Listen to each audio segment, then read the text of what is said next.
দেখুন এই রুটি কতটা নরম, ঘন্টার পর ঘন্টা একই রকম নরম থাকবে। যে কোনো তরকারি বা চায়ের সাথে খেতে অপূর্ব লাগে।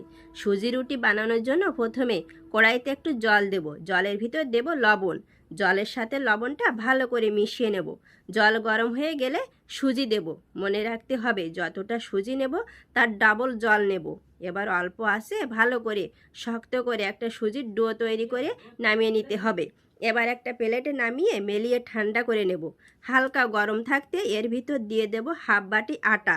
আটা দিতেই হবে, নইলে সুজি রুটিগুলো ফেটে যাবে। সুজি আটা ভালো করে মেখে ডো বানিয়ে ছোট ছোট লেচি কেটে রুটির মতো করে বেলে নেব। সবগুলো রুটি বেলা হয়ে গেলে রুটির মতো করে সেঁকে নেব। সবগুলো রুটি সেঁকা হয়ে গেছে। এই সুজি রুটি একবার বানিয়ে যদি খান আর আটা রুটি খেতে মন চাইবে না। খুব টেস্ট লাগে, মাঝে মধ্যেও বানিয়ে খাবেন।